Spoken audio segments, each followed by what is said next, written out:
Hello, my treasures! All the cards in the next Hearthstone set have been revealed, Perils and Paradise. So, we're going to go over all of them today in one long video.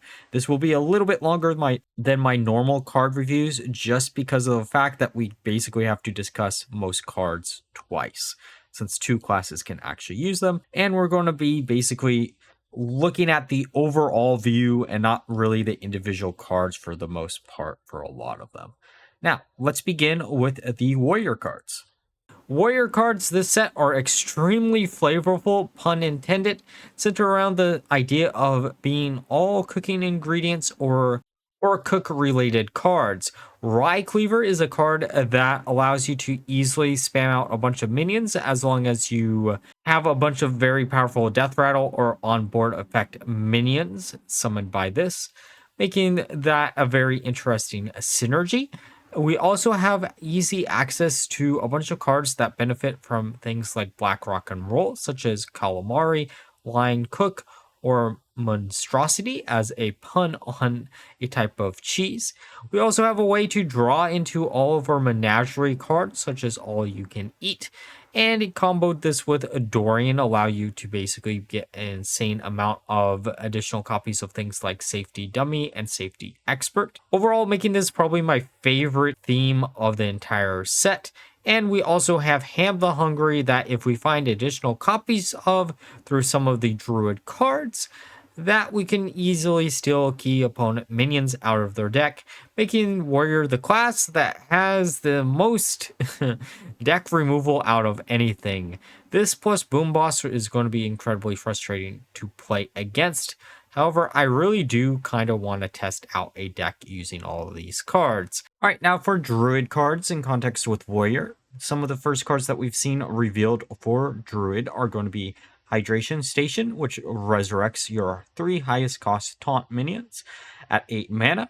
We have Dozing Dragon that allows you to have basically infinite taunts on board for a few additional turns. Tortalian Traveler as a way to draw into your other taunt minions. And Trail Mix as a way to give Warrior some type of ramping ability. When it comes to these cards in particular, Hydration Station is going to be very, very annoying to deal with versus Warrior, just because I do think Warrior will probably use this since they already do things like Inventor Boom into 4 on Kiliax, and this is basically just another copy of Inventor Boom for that deck. We also do have some taunt synergy with the Tourist for Warrior, thus making that even better than before. And we do have the new location that allows you to discover a taunt minion, and whenever you gain armor, refresh it, making it a very easy deck play there. And then Trail Mix is going to be annoying when your opponent drops like a Odin on turn 5. Now for the remaining Druid cards for Warrior, New Heights is a card that increases your maximum mana by 3, and then you gain an MP mana crystal. I have no idea who thought it was a great idea to give Warrior access to ramping capabilities. And then we also have Bouldering Buddy. Bouldering Buddy is a card that will cost 1 if you have at least 10 mana crystals, and is pretty good in combination with the Menagerie support we've seen for Warrior. Overall, I think the ramp Warrior style of deck might be an interesting one to try out, but I'm more interested in the taunt support. But now let's talk about Druid in context with the Druid. The first thing we should probably look at is Bouldering Buddy here. Bouldering Buddy is going to be a very easy card to get out really quickly. Trail Mix is also just a really good ramp up card for temporary turns, and because Druid has access to a lot of cards that will be able to make full use of 2 additional mana even if it's for 1 turn, since you could in theory get ENR out on turn 6 or even earlier. It makes a lot of sense why Splish Splash Whelp has been temporarily banned. And then the location cards are kind of interesting for Druid, but there's not enough support there in my opinion. But the cards that I'm most worried about are Sleep Under the Stars, just because it does allow Druid to easily draw through a huge chunk of their deck, which normally wouldn't be that big of a problem, but because of the Tourist, Mista Vista, a 5 cost, 5 attack, 5 HP minion that is the Mage Tourist. Battlecry, in 3 turns, replay every spell that you've cast between now and then. That card is extremely frightening. It doesn't have to stay on the board in order to get that bonus effect off.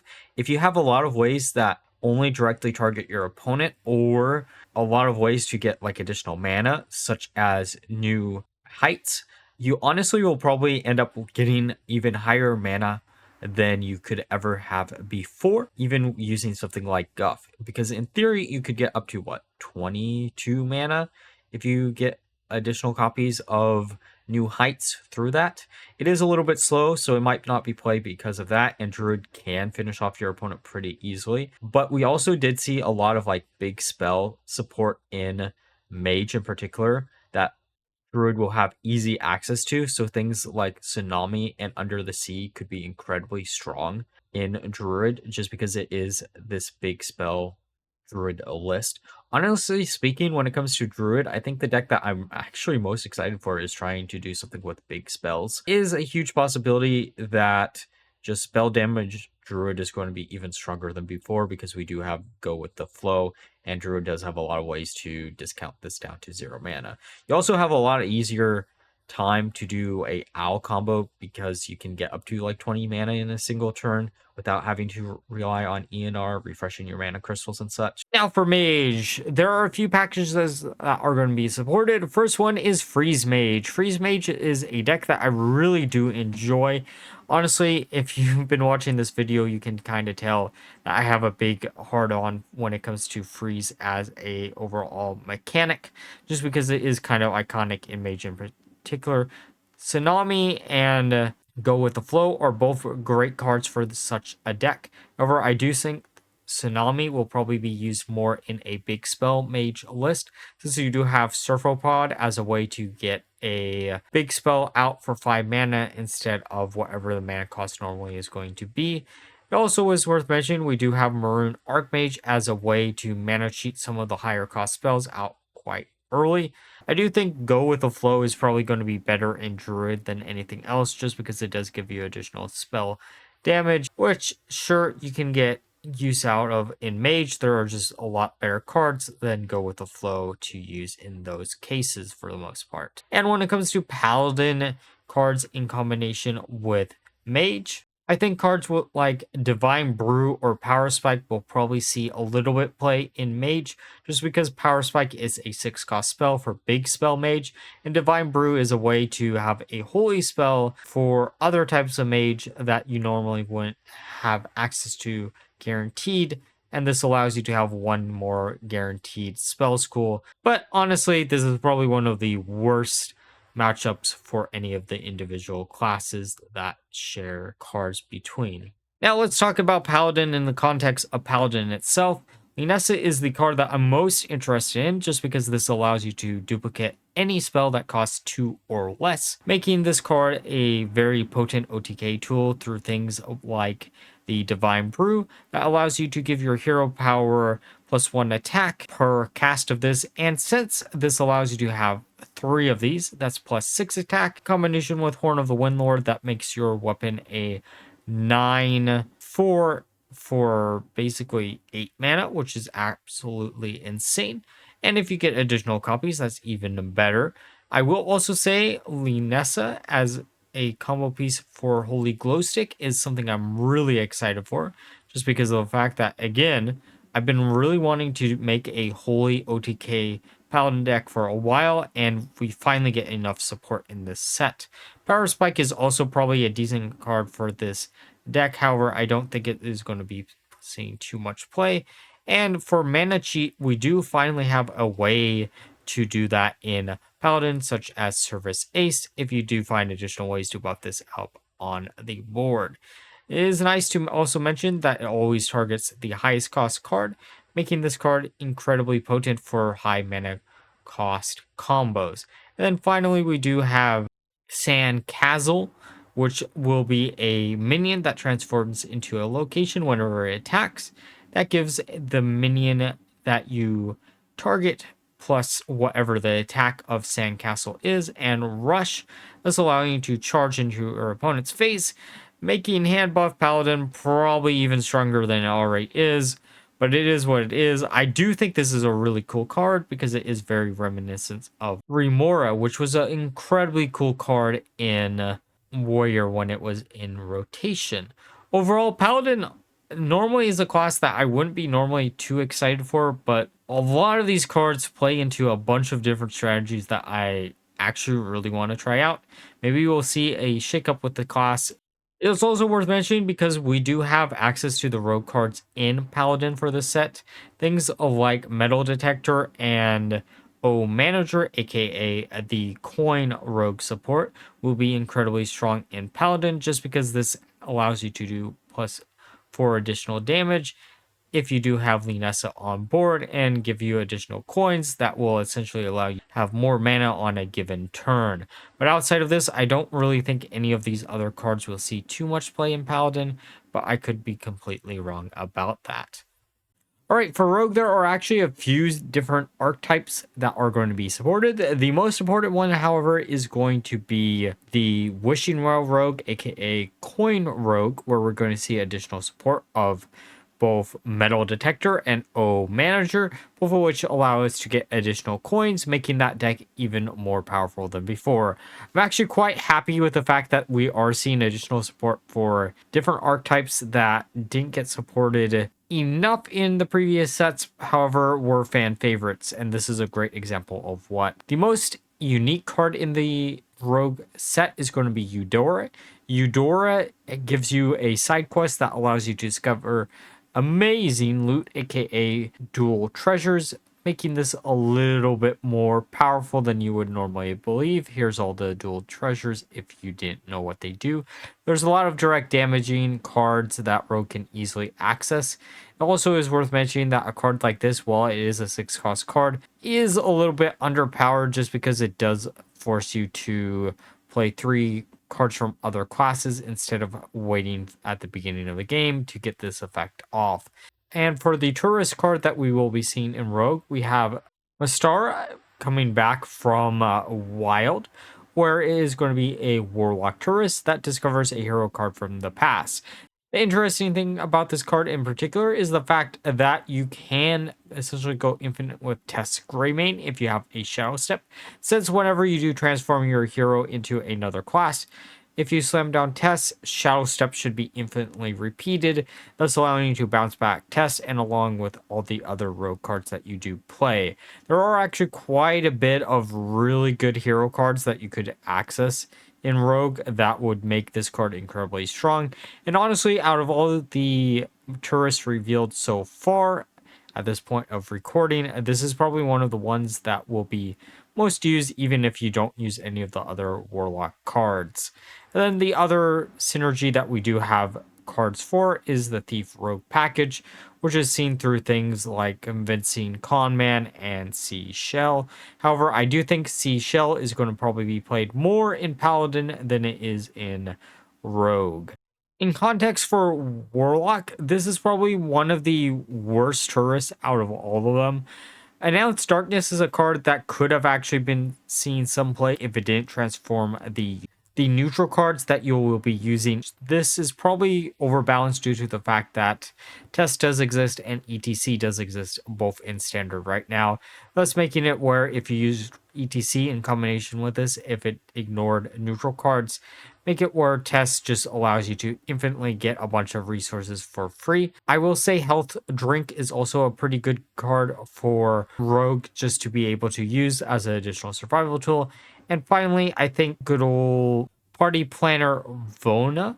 This card allows you to get a Ouroboros, which will be a 8/8 with Taunt that costs 8. However, whenever you have the minion die that has it, you will get an additional Ouroboros Death Rattle in your hand, making this easily comboable with the new Amalgam card that is in the set that keeps all enchantments, and actually can allow you to go infinite with the 8/8 minions as long as your opponent doesn't have Reno Jackson. And because Reno does exist in standard, I don't know how strong this deck will be in the long run, but I do think this is probably one of the more interesting decks to try out with Warlock, especially because a lot of these other cards, sure, you're getting some additional Pain Warlock support through things like Fierce Flame Juggler or Party Fiend, but I honestly don't think these cards are going to matter too much in the grand scheme of things. The Death Rattle support is going to be pretty useful, at least in combination with the DK cards that you'll have access through. Summoner Dark Marrow, who is going to be your tourist, that allows your Death Rattles to trigger twice, and after you play a Death Rattle minion, destroy it. This allowing you to basically make any amalgam that you have with Fiona in order to get 2 8/8s for 1 mana, which is absolutely insane. On the same turn, you do slam it down. Overall, I do think the Death Rattle package is probably the more interesting package out of them all. And because of some of the DK cards that we'll be going over here in a second, I honestly can't think of a better deck to try out with Warlock. For DK, we have a few cards that will directly support Warlock, which are Brittlebone Buccaneer. Whenever you play a Death Rattle minion, give it Reborn, thus allowing you to combo this with the Tourist card in Warlock in order to get a bunch of additional copies of whatever Death Rattle you're trying to copy.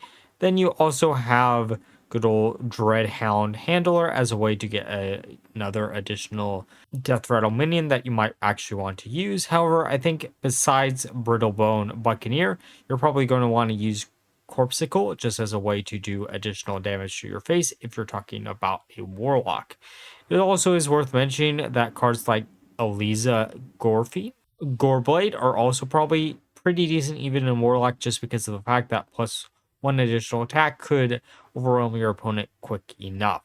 Now, for DK in particular, the main archetype that I am most looking forward to using is the Pirate DK variant, where we're going to be using Eliza Goreblade as a win condition, along with the fact that we do have a neutral card that gains charge whenever it didn't start in your deck, plus the new amalgam that keeps any enchantments, thus allowing you to have infinite charge minions that will keep continuously being buffed up through things with Death Growl, such as targeting a Gorfiend, allowing you to essentially get infinite damage as long as the game goes long enough. Freeze DK is also another archetype that I'm actually really excited for, just because of the fact that I've really wanted to see Frost DK move in this path. However, I will say, honestly speaking, out of all these cards that have been printed for this, it doesn't really have a big win con, which might make this deck a little bit weaker than I really hope for.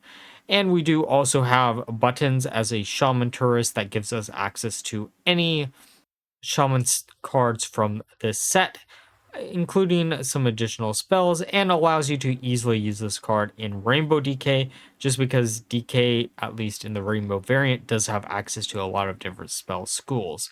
There's actually a lot of potential for DK in particular that I can't wait to try out. Honestly, it is one of the classes that I'm most looking forward to playing.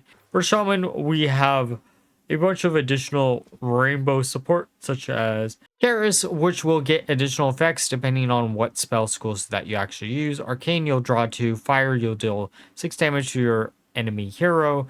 Frost, you'll freeze 3 enemy minions, which will be great for freeze DK, since we did see support there. Nature, +2/+2, and Taunt. Holy, restore HP, great for survivability. Shadow, destroy 2 random enemy minions, and Fell, deal 2 damage to all enemy minions. As a 5-cost minion, the ones that you're probably going to be most looking forward to is the 6 damage and the restore HP / destruction of 2 enemy minions. Overall, for DK, this is probably going to be a card that you might be able to fit in pure Blood DK, but I don't think it's going to support anything else. Along with the other rainbow support cards, I do think you might be able to use them in a slower DK deck, but I don't think a quicker one is going to want to use any of the rainbow support here. Now, when it comes to Shaman in particular, we do have Carefree Cookie, which is the Demon Hunter tourist that will get a bunch of additional support and allow you to easily run Evolve Shaman, which is actually a deck that I'm kind of looking forward to. But when it comes to Shaman, the card that you're probably going to most be looking forward to using, at least me in particular, is Insidious, which is going to be a legendary minion that shuffles 5 eruptions into your deck that do 1 damage to all enemies whenever you draw. However, if you use this card in combination with Shutter Block, you'll be able to get 15 of them in your deck.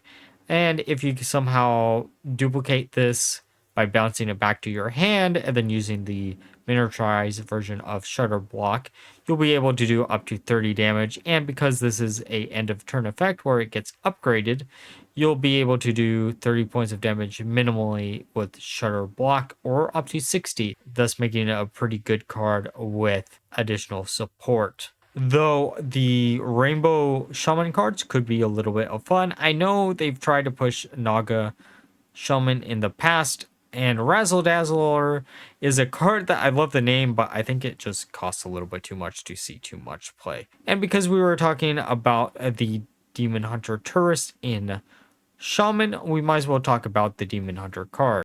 In context for Shaman, a lot of these cards will probably see a lot of play. Patches is a great card for Shaman to also use, just because it does give you additional minions on board, and Wave of Nostalgia likes to have as many minions as humanly possible. You also have Dangerous Cliffside as a way to get additional minions too, for that same combo. Same thing with Sigil of Skydiving. All of these allow you to easily get cards for Shaman, which makes this incredibly strong, especially because all of these do generate pirates with charge. If you really want to, you can use this in combination with the Rainbow support card to reduce it down to 0, and then also using Conductivity, which will also be 0, and Jive Insect to do 24 damage to your opponent's face. However, the card that I'm most excited for in Demon Hunter is Arana. This is going to allow you to do damage to your opponent whenever you take damage yourself during your turn, aka basically a miniature demon seed. And if you're running a deep draw Demon Hunter list, this card will allow you to take any fatigue damage that you will take and shove it to your opponent's face, making it incredibly strong. Overall, while I think this is a card that it has a lot of potential, I do think it also might just be a big meme. Though Demon Hunter does have access to a bunch of draw power cards, at least in standard right now, making this card incredibly potent depending on how quickly you can draw through your deck. We also do have some big Demon Hunter support, such as Climbing Hook and Cliff Dive, as a way to drag out big minions for cheaper. However, I don't really care too much about this package. And when it comes to Demon Hunter in particular, I think the Arana Deep Draw deck is the thing that I'm most excited for. Now, for the Priest cards that Demon Hunter will also be able to use, including some of the cards that make Arana look a lot better than she originally did. We have a few cards here that will make Arana a little bit better, such as Acupuncture, which will deal 4 damage to both heroes. However, this will be redirected to your opponent, thus allowing you to do 8 damage for 1 mana. And then we also have things like Hot Coals as a good AoE board clear that Demon Hunter historically is actually missing for cheap. I will also say, out of the other cards revealed so far for Priest, Rest in Peace is probably a pretty decent card, just because you can, in theory, use this in combination with Argus to continuously discount cards in your hand by 2 every individual copy of Argus that you do summon. This is allowing you to have some really weird and wacky OTK decks possible. We might as well get onto Priest by itself as individual cards. There are a few packages within this class that are actually quite impressive. Rest in Peace is a great Res Priest card, as it is a way to resurrect higher cost minions consistently, either Almanthul, Unkiliax, all of which are really great targets. However, you could, in theory, make a more aggro-based Res Priest, similar to the list that I put out for Whizbangs about a month ago, where we're trying to resurrect Leroy Jenkins as much as humanly possible. And outside of this package, we do have the pain priest support, such as Acupuncture and Hot Coals, which will just allow you to do a bunch of damage to your our opponent's face in like an aggro deck, since Priest does have a lot of ways to heal themselves up. And finally, the other thing that is really interesting to me in particular are the cards that allow you to get additional copies of the top card from your deck and reduce those cards to a 1-cost variant. There is a neutral card that allows you to look at the top 3 cards and then reorder them in whatever order you want, thus making something like Norin really good overall for Priest. And it also does give you kind of a bit of knowledge of whatever you're going to top deck, even if you just slam it down, since if I remember right, the individual fortunes will always show you the next card on your deck. Overall, Priest as a class, even without the Hunter cards, looks like it's going to be quite competitive. Okay, now for the Hunter cards. So for Priest in particular, there are a few cards that actually kind of stick out here. Sasquatch is one of those cards that could easily snowball really quickly with Priest in particular, just as a way to get additional copies of like Almond Thor, Creation Protocol. Outside of this though, things like Trusty Fishing Rod could be decent, just because this could drag out the Crimson Clergy, so you can easily draw into a bunch of your deck using your draw power engine. Then you also do have Pet Parrot as a way to repeat the last 1-cost card that you've played, including Acupuncture that does 4 damage to your opponent's face. And because Priest does have access to a bunch of ways to heal themselves up after doing damage to their own face, this could be very potent. Overall, I think honestly a lot of these Hunter cards will be useful in Priest. However, I don't know if you're going to be trying to make more of a aggro deck, or you're just going to try to make a pseudo Shutterwalk deck using something like Sasquatch. Now, in context with Hunter and only Hunter, Ranger Gilly is one of those interesting cards that you could use in combination with Yelling Yodeler, thus allowing you to buff up your hand by quite a bit, and then buffing up at the Highlander support card for Hunter, maybe even able to OTK your opponent doing that. You also do have the very first targeted removal for Hunter. However, it does cost 5, making this maybe a little bit worse than you would originally want it to. But if your opponent really has no minions on board, then you can basically do whatever the attack of that minion is into your opponent's face, which could be incredibly good. Birdwatching could be interesting given some of the cards that we'll be going over with Warrior.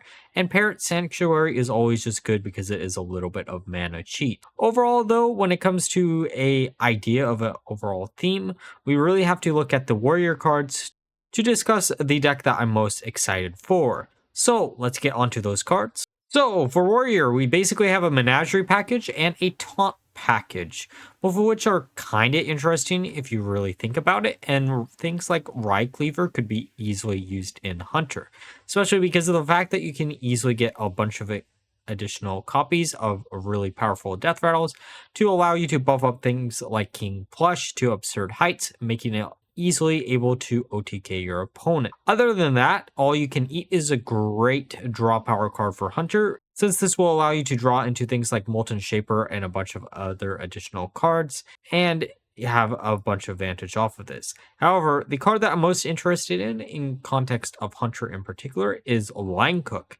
This is a card that you can trade into your deck, and you get an additional copy of it whenever you do draw into it.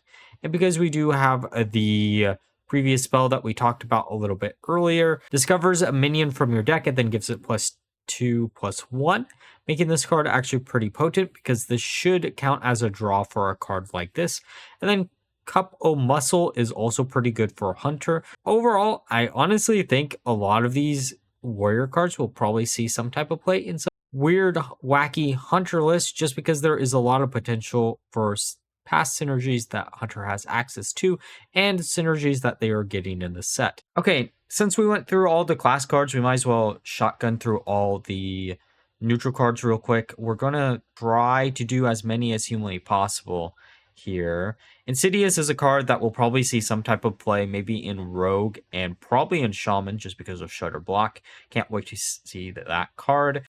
Gorgon Zarmu is probably one of the best 3-drops that we've had in a long time. It'll probably be in a lot of decks, though it might end up getting cut just because it is a little bit slow. Grifta is one of those cards that gives you a lot of advantage and your opponent a little bit of advantage, but very flexible card. The most impressive neutral card to me is Adaptive Amalgam. This just has so many possibilities and so many wacky combos that you can do with it that I'm really, really excited for this card, especially in context of like some of the pirate support where you could just use Death Growl to give Dreaded Deserter it, and then you always have a charged minion within your list, and then buff it up through things like the Wind Fury Pirate and so on and so forth. We also have big like location package through things like Travel Agent, which is interesting.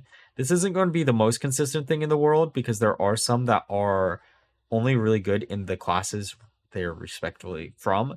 But if we see a little bit more additional support in maybe like the mini set, I do think the location package could be a fun deck to play around with, since we do have ways to copy locations to get like a ton of Prisons of Yogg-Saron or so on. This card that will discount all of the cards that you run from whatever tourist class that you're visiting, and that will probably see some play. Over Planner is a great card for Priest, but it just is a great card in total just because of the fact that it allows you to choose what your top deck is going to be.